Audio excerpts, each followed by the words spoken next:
American Israel സംയുക്താക്രമണത്തിൽ ഇറാനിൽ മരണസംഖ്യ 500 പിന്നിട്ടിരിക്കുന്നു. 555 പേർ കൊല്ലപ്പെട്ടതായി ഇറാനിയൻ റെഡി ക്രിസന്റ് സൊസൈറ്റി അറിയിച്ചു. സൗദി അരാംകോ എണ്ണ റിഫൈനറി ലക്ഷ്യമാക്കി ഇറാൻ ആക്രമണം നടത്തിയെന്ന റിപ്പോർട്ട് സൗദി അറേബ്യ സ്ഥിരീകരിച്ചു. 2 ഡ്രോണുകൾ പ്രതിരോധ സേന ആകാശത്തു വെച്ച് തകർത്തു എന്നാണ് പ്രതികരണം. അറബ് രാജ്യങ്ങളിൽ ഇന്നും ഇറാൻ ആക്രമണം തുടർന്നു. ഇറാനിലെ സൈനിക നീക്കങ്ങൾ തുടരുമെന്ന് ഡൊണാൾഡ് ട്രംപ് അതിനിടെ വ്യക്തമാക്കി. പശ്ചിമേഷ്യൻ സംഘർഷങ്ങളിൽ സർവീസുകൾ റദ്ദാക്കിയ നടപടി തുടരുമെന്ന് ഇൻഡിഗോ അറിയിച്ചു. നാളത്തെ സർവീസുകൾ എയർ അക്കാസയും റദ്ദാക്കിയിട്ടുണ്ട്. ഗൾഫ് മേഖലയിലെ സാഹചര്യം സസൂക്ഷ്മം നിരീക്ഷിക്കുകയാണ് ഇന്ത്യ. ഏറ്റവും പുതിയ അപ്ഡേറ്റുകളുമായി സൗദി അറേബ്യയിൽ നിന്നും ജലീൽ കണ്ണമംഗലം, ഒപ്പം ഇന്റർനാഷണൽ ന്യൂസ് ഡെസ്കിൽ നിന്നും പി ജെയിംസ് എന്നിവർ ചേരുന്നു. ആദ്യം ജലീലിലേക്ക്. ജലീൽ, ഇന്നും ആക്രമണം കടുപ്പിക്കുകയാണ് GCC രാജ്യങ്ങളിലടക്കം ഇറാൻ. അതിനൊരു മാറ്റവുമില്ല. മാത്രമല്ല, ഒരു ചർച്ചയ്ക്കും തങ്ങളില്ല എന്ന നിലപാട് അവർ തുറന്നു പറയുകയും ചെയ്യുന്നു. ഇന്നലെ അത്തരത്തിൽ സമാധാന ശ്രമങ്ങൾ നടക്കാൻ പോകുന്നു എന്ന പ്രതീക്ഷയുണ്ടായിരുന്നു. പക്ഷേ അതെല്ലാം തള്ളുകയാണ്. ആ രീതിയിൽ കീഴ്മേൽ നോക്കാതെയുള്ള ആക്രമണം, ആ രീതിയിലേക്ക് പോവുകയാണ് ഇറാൻ. ഇന്ന് ഇതുവരെയുള്ള സംഭവ വികാസങ്ങളെ എങ്ങനെ ക്രോഡീകരിക്കാം? പ്രജിൻ, മറ്റു ഗൾഫ് രാജ്യങ്ങളിൽ നിന്ന് വ്യത്യസ്തമായിട്ട് സൗദിയെ ഈ ആക്രമണങ്ങളിൽ നിന്നും ഇറാൻ ഒഴിവാക്കിയ ഒരു സാഹചര്യം ഉണ്ടായിരുന്നു ഇന്നലെയൊക്കെ. ആദ്യഘട്ടത്തിൽ 2 ആക്രമണം നടന്നു ഒഴിച്ചാൽ സൗദിക്ക് നേരെ ആക്രമണം ഇല്ലായിരുന്നു. എന്നാൽ ഇന്ന് സൗദി ഉൾപ്പെടെയുള്ള രാജ്യങ്ങൾക്കെതിരെയാണ് ഇറാൻ ശക്തമായ ആക്രമണം നടത്തിയിരിക്കുന്നത്. സൗദി അരാംകോയുടെ റാസ്റ്റന്നൂറ എണ്ണ ശുദ്ധീകരണശാല ലക്ഷ്യമാക്കി ഇന്ന് പുലർച്ചെ ഇറാൻ ആക്രമണം നടത്തുകയുണ്ടായി. ഇതിന് 2 ഡ്രോണുകളാണ് ഉപയോഗിച്ച് 2 ഡ്രോണുകളും തകർത്തതായി സൗദി പ്രതിരോധ മന്ത്രാലയം അറിയിച്ചിട്ടുണ്ട്. എന്നാൽ ഇതിന്റെ അവശിഷ്ടങ്ങൾ ജനവാസ മേഖലകളിൽ പതിക്കുകയും തീപിടുത്തം ഉണ്ടാവുകയും ചെയ്തു. എന്നാൽ ഇതൊക്കെ നിയന്ത്രണ വിധേയമാണ് എന്ന് പ്രതിരോധ മന്ത്രാലയം അറിയിച്ചിട്ടുണ്ട്. ആർക്കും പരിക്കില്ല, കാര്യമായ നാശനഷ്ടങ്ങൾ ഇല്ല.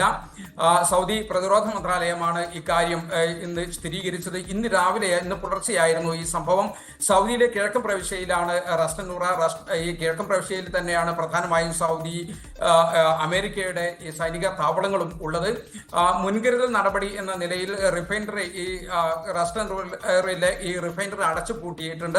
പൂർണ്ണമായും സ്ഥിതിഗതികൾ നിയന്ത്രണ വിധേയമാണ് എന്ന് അധികൃതർ അറിയിച്ചിട്ടുണ്ട്. സാധാരണക്കാരെയും സാമ്പത്തിക കേന്ദ്രങ്ങളെയും ലക്ഷ്യം വെച്ചാണ് ഇപ്പോൾ ഇറാൻ ആക്രമണം നടത്തുന്നത്. അമേരിക്കൻ സൈനിക താവളങ്ങൾ മാത്രം അല്ല ലക്ഷ്യം, സാധാരണക്കാരെയും അതോടൊപ്പം തന്നെ സാമ്പത്തിക കേന്ദ്രങ്ങളെയൊക്കെ ലക്ഷ്യം വെച്ചാണ് ആക്രമണം നടക്കുന്നത് എന്നാണ് സൗദി ഇപ്പോൾ പരാതിപ്പെടുന്നത്.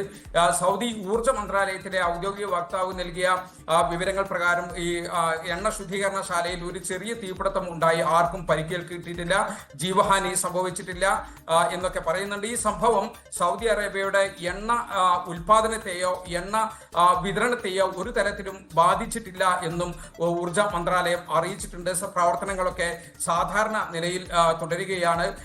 ഇതിനിടെയാണ് ഈ GCC രാജ്യങ്ങളും അമേരിക്കയും കഴിഞ്ഞ ദിവസം ഒരു സംയുക്ത പ്രസ്താവന പുറപ്പെടുവിച്ചിരുന്നു. ഇതുമായി ബന്ധപ്പെട്ട് മേഖലയിലെ സംഘർഷവുമായി ബന്ധപ്പെട്ട് നടത്തിയ ഈ സംയുക്ത പ്രസ്താവനയുടെ വിശദാംശങ്ങളും സൗദി വിദേശകാര്യ മന്ത്രാലയം അല്പം മുമ്പ് പുറത്തുവിട്ടു. ഇതിൽ ഈ പ്രസ്താവനയുടെ പ്രധാനപ്പെട്ട പോയിന്റുകൾ ഇവയാണ്. GCC, ജോർദാൻ, ഇറാഖ് തുടങ്ങിയ രാജ്യങ്ങളുടെ പരമാധികാരത്തെ ഇറാന്റെ ആക്രമണങ്ങൾ ലംഘിച്ചിരിക്കുന്നു.